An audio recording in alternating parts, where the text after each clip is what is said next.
ইসলামের নারী অধিকার ও সমাজের নারী, বর্তমান সমাজের নারী, এই বিষয়ে একটি তথ্য সমৃদ্ধ বক্তব্য আর বক্তৃতা নিয়ে মঞ্চে ডেকে নিচ্ছি জামাতের জালালাইন থেকে ভাই মোহাম্মদ আব্দুল্লাহ আল কাফি এবং মানসিকভাবে প্রস্তুত থাকবে জামাতের নাহরিমির থেকে ভাই মোহাম্মদ মুনতাসির আল মাহমুদ।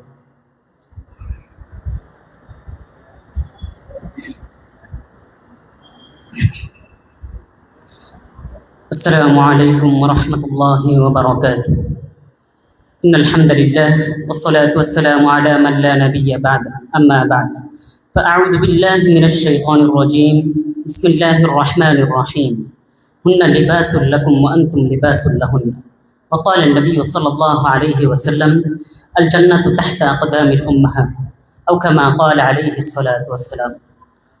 পদ্মকার বাবুস্তালাম ছাত্র পাঠাগার কর্তৃক আয়োজিত মাসিক বক্তৃতা সেমিনারের সম্মানিত সভাপতি, সুদক্ষ পরিচালক, বিচক্ষণ বিচারক মণ্ডলী এবং আমার সামনে উপবিষ্ট রয়েছেন একজাক উলুমে নবুওয়াহ পেশ তলেবে ইলম, সকলকে জানাই আমার অন্তরের অন্তঃস্থল থেকে আন্তরিক শুভেচ্ছা ও মুবারকবাদ। মুহতারাম হাজরিন, আজ আপনাদের সামনে এমন একটি বিষয় নিয়ে দাঁড়িয়েছি যা নিয়ে বহু বিতর্ক হয়েছে, ভুল ব্যাখ্যা হয়েছে এবং আজও যার সঠিক চর্চা আমাদের সমাজে এক জ্বলন্ত প্রশ্ন হয়ে দাঁড়িয়েছে। বিষয়টি হলো ইসলামে নারীর অধিকার ও বর্তমান সমাজের নারী। প্রিয় উপস্থিতি, ইতিহাসের ধুলিমলিন পাতা উল্টালে আজও বুক কেঁপে ওঠে।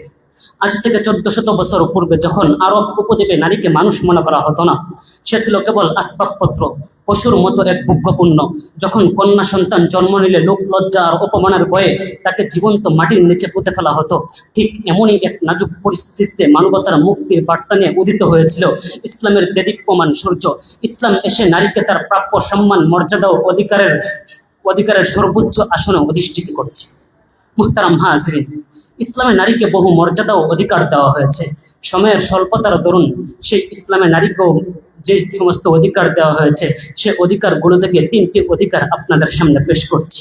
নাম্বার 1, অর্থনৈতিক সার্বভৌমত্ব। আজকের আধুনিক বিশ্ব যখন নারীর উত্তরাধিকার নিয়ে স্লোগান দেয়, তার বহু শতাব্দী আগে ইসলাম নারীকে তার পৈতৃক ও স্বামীর সম্পত্তিতে উত্তরাধিকার নিশ্চিত করেছে। এ সম্পর্কে সূরাতুন নিসার 7 নং আয়াতে ইরশাদ হয়েছে: লিররিজালি নাসিবুম মিম্মা তারাকাল ওয়ালিদানি ওয়াল আকরাবুন ওয়া লিন-নিসাই নাসিবুম মিম্মা তারাকাল ওয়ালিদানি ওয়াল আকরাবুন মিম্মা ক্বাল্লা মিনহু আও কাসুর। শুধু এখানেই শেষ নয়, নারীর অর্থনৈতিক অধিকার নিশ্চিত করে সূরা নিসার 32 নং আয়াতে ইরশাদ হয়েছে: লিররিজালি নাসিবুম মিম্মা ইকতাসাবু ওয়া লিন-নিসাই নাসিবুম মিম্মা ইকতাসাবু। নাম্বার 2, বৈবাহিক ও ব্যক্তি স্বাধীনতা। ইসলাম নারীকে বিবাহের ক্ষেত্রে তার ব্যক্তিগত মতামতকে প্রাধান্য দিয়েছে।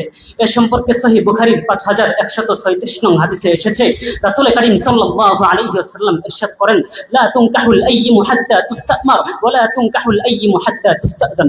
নাম্বার 3, ইসলাম নারীকে সর্বোচ্চ মর্যাদা ও অধিকার দিয়েছে।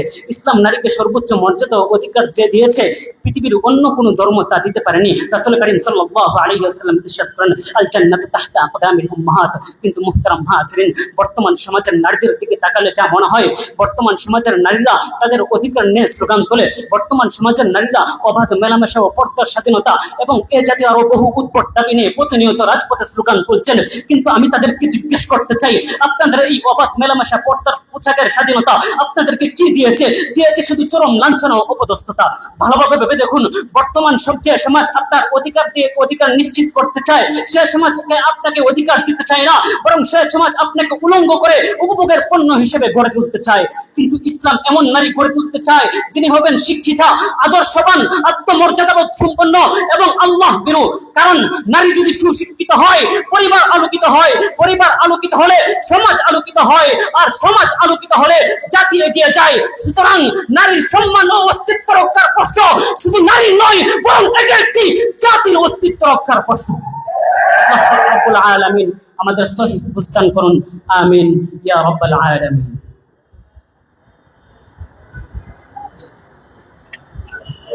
মাশাআল্লাহ, ধন্যবাদ জানাচ্ছি ভাই মোহাম্মদ আব্দুল্লাহ আল কাফিকে। এ পর্যায়ে বক্তৃতা নিয়ে মঞ্চে ডেকে নিচ্ছি